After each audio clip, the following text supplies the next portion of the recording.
The clock reads 6 hours and 43 minutes until midnight. Not just any midnight. The last midnight Earth will ever see with humans on it. December 31st, 2199. The evacuation orders are final. The ships are loaded. The atmosphere is collapsing faster than anyone predicted. And somewhere in what used to be the Pacific Northwest, a woman named Sarah stands at the edge of a cliff, looking at what remains of the ocean that is no longer there. 300,000 years. That is how long humans walked this planet. From the first fires in African caves to the last glowing megacities that now sit empty and dark. And it all ends tonight. Not with war. Not with a sudden catastrophe. But with a slow, inevitable goodbye that has been coming for generations. The question is not whether we leave. The question is, who stays behind to turn off the lights? Sarah is 71 years old. She was born in 2128 in a world that still had seasons. Real seasons. Spring, autumn, rain that fell from clouds instead of acid that burned through protective gear. She remembers when the sky was blue. Most people her age do. But the children boarding the evacuation ships today, they only know orange. Orange skies, orange sunsets, orange warnings that flash across every screen telling them the breathable air is running out. The evacuation has been planned for 30 years. Ever since the Cascade collapse of 2169, when the Amazon's carbon release tipped the atmosphere past the point of recovery. Governments tried everything. Geoengineering, atmospheric scrubbers the size of cities, orbital mirrors to deflect solar radiation. It worked for a while. Bought humanity another century. But the planet was dying, and everyone knew it. So they built the Ark fleet. 217 ships capable of carrying 8 billion people to colony worlds light years away. Worlds that scans suggested could support human life. Worlds that would become the new Earth. But here is what nobody talks about in the evacuation briefings. Leaving a planet is not like leaving a city. It is not like refugees fleeing a war zone with the hope of someday returning. This is permanent. Earth will continue spinning. The sun will still rise over dead oceans and empty forests. But no human will be here to see it. We will be gone. And the planet that gave birth to us, that held every ancestor we ever had, will become a tomb with no one left to visit. Sarah watches the last transport shuttles rise into the toxic sky, their engines leaving trails that dissipate into the brown haze. She is not supposed to be here. She is supposed to be on Ark Ship 47, in cryosleep by now, her body frozen for the 100-year journey to Kepler 442b. But she volunteered for something else. Something the evacuation committee does not advertise, but desperately needs: the last watchers. The people who stay behind to make sure the evacuation completes. The people who will be the last humans to ever stand on Earth. There are 300 of them scattered across the planet. 300 people who chose to die here rather than sleep through the journey to tomorrow. Sarah is one of them. And she has 6 hours left. The evacuation began at dawn. Not a sudden rush, but a choreographed exodus that has been rehearsed for decades. Priority boarding started with children under 10, then families with minors, then essential personnel for the colony ships, then everyone else, sorted by lottery numbers assigned at birth. No one was left behind by choice, except the last watchers. Sarah's job is simple in theory: monitor the final departures from her sector, ensure no one is stranded, confirm all automated systems are functioning, and send the final all-clear signal to the fleet command before the last ship departs at midnight. In practice, it means walking through ghost cities where the lights still burn but no one is home. It means checking emergency shelters that will never be used again. It means standing in empty hospitals where the machines still beep, waiting for patients who will never arrive. She moves through the ruins of what used to be Seattle. The city is half submerged, has been for 80 years, ever since the sea levels rose and the flood barriers failed. But the upper districts still stand, connected by elevated transit tubes that no longer carry passengers. Holographic advertisements still flicker on building facades, selling products no one will ever buy. Automated food dispensers still hum, preparing meals for a population that is gone. Sarah stops in front of a children's playground. The swings move slightly in the toxic wind. Someone left a stuffed animal on the slide, a worn elephant with one eye missing. She picks it up, wonders whose child loved this. Wonders if that child is already in cryosleep, dreaming of a world they will wake up to in 100 years. A world where elephants might only exist in genetic databases, waiting to be revived if the colony worlds prove habitable. Her communication device chirps. It is Marcus, another Last Watcher stationed in what used to be Tokyo. His voice crackles through the interference caused by the deteriorating ionosphere. Sector 7-4 confirms final departure. All clear. Sarah logs the confirmation. Watches the sector map on her wrist display light up green. One more region empty. One more piece of Earth given back to silence. How are you holding up? Marcus asks. Sarah does not answer right away. How do you hold up when you are watching the end of everything? When you know that in 6 hours, you will be the last of your species on a planet that once held billions. I keep thinking about the museum, she finally says. Which one? The Natural History Museum. In Old London. I took my daughter there when she was 8. There was an exhibit on extinction events. The dinosaurs. The Permian die-off. The Ice Age megafauna. I remember thinking how sad it was that entire species just vanished. And now we are the exhibit. Future archaeologists, if there ever are any, will dig through our cities and wonder what happened to us. We did not go extinct, Marcus says quietly. We left. Is there a difference? The line goes quiet. Neither of them has an answer. The turning point comes at 1800 hours. 6 hours before midnight. 6 hours before the last ship departs. Sarah receives a priority alert. Unconfirmed life signs detected in Sector 12, Sublevel 9. An area that was supposed to be evacuated 3 days ago. Her heart rate spikes. The protocol is clear. No one gets left behind.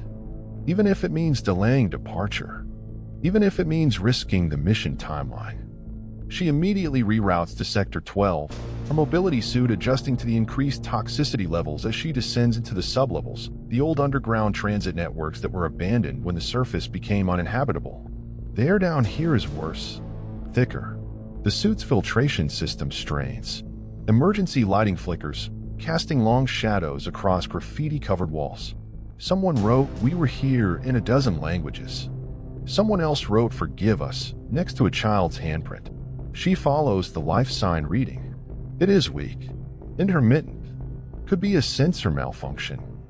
Could be someone's pet left behind. Could be. She turns a corner and freezes. Girl. Maybe 9 years old. Sitting against a wall, knees pulled to her chest, wearing a tattered evacuation suit 3 sizes too big. Her face is streaked with tears and dust. Next to her is a makeshift bed of blankets and a pile of ration packs. She has been here for days. Hey, Sarah says softly, kneeling down. What is your name? The girl does not answer. Just stares. It is okay. I am here to help. We are going to get you on a ship. I do not want to go. Sarah blinks. What? I do not want to leave. This is my home. And there it is. The impossible choice that no one prepared for. A child who refuses to be saved. If you are still watching this, if you are wondering how this ends, subscribe to Tomorrowborne. Because these stories are not just about the future. They are about the choices we make when the world we know is ending.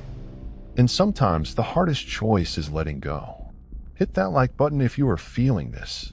Because what comes next is where everything changes. Sarah sits down next to the girl. Her name is Amara. She is 8 years old, not 9. Her parents boarded Ark Ship 93 2 days ago. They thought she was with her grandmother. The grandmother thought she was with her parents. In the chaos of the final boarding procedures, Amara slipped away. It stayed behind on purpose. Why? Sarah asks. Amara pulls out a small device. Presses a button. A hologram flickers to life, a recording. A woman's voice, warm and gentle, singing a lullaby. The hologram shows a garden. Real grass. Real flowers. Real butterflies that used to exist before the collapse. My great-grandmother made this before she died, Amara whispers. She said this is what Earth used to be. She said if I close my eyes and listen, I can still feel it. The wind, the rain, the way the sun felt on your skin without burning. Sarah's throat tightens. I know we have to leave, Amara continues. I know the ships are waiting. But if I sleep for 100 years and wake up on a new planet, I will never remember what Earth was. Not really. The new place will not have my great-grandmother's garden.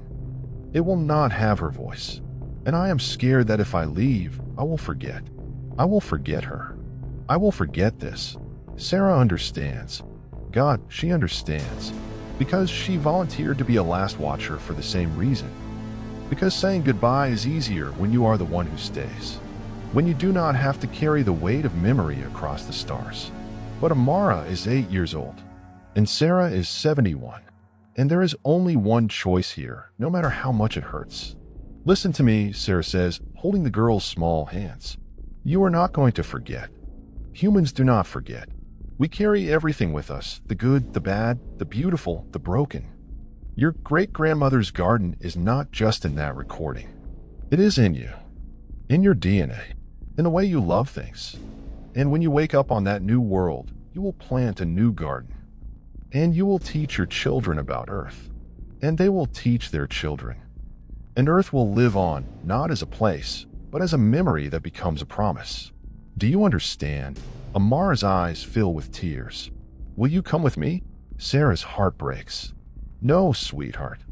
My job is to stay. To make sure everyone gets home safe. And you are the future. You are the reason we are doing all of this. She activates her emergency beacon. A transport shuttle will arrive in 20 minutes. She holds Amara until it does, whispering stories about the Earth that used to be, the Earth that Amara will carry forward into whatever comes next. When the shuttle arrives, Amara looks back one last time. Will Earth be okay without us? Sarah smiles, even though the answer hurts. I think Earth will be just fine. It has survived 5 mass extinctions. It will survive us too. Maybe it needs to rest for a while. Maybe one day, millions of years from now, something new will grow here. Something we cannot even imagine. And maybe they will find our cities and wonder who we were. And maybe, just maybe, they will be kinder to this place than we were. Amara nods, steps into the shuttle. The doors close, and Sarah is alone again. Midnight comes too fast and too slow.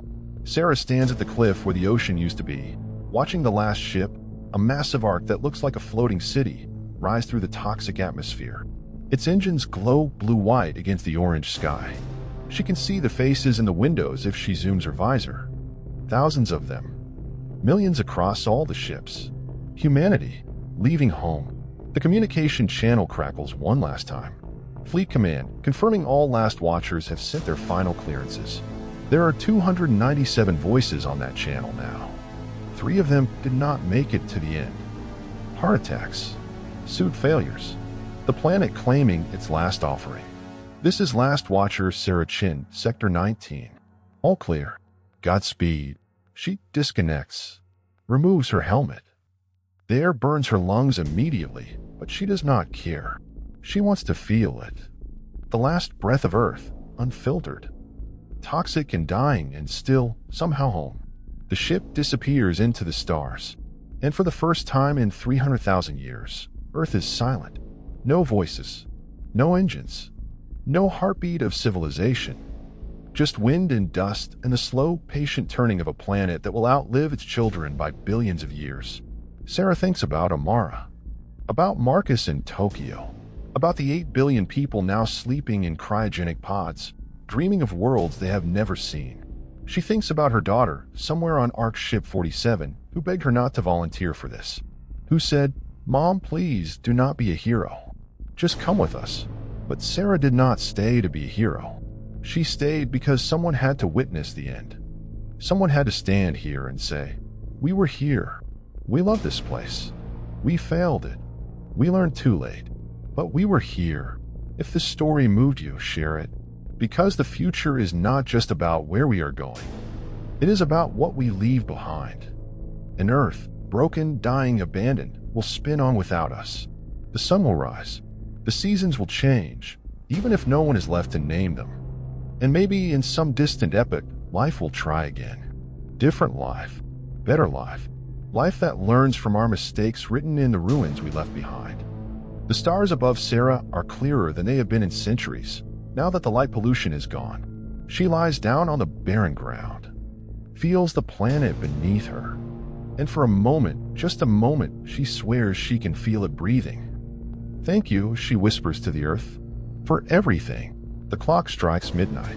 December 31st, 2199 becomes January 1st, 2200. The first day of a year that no human will see on Earth. Sarah closes her eyes, and the planet at last is alone.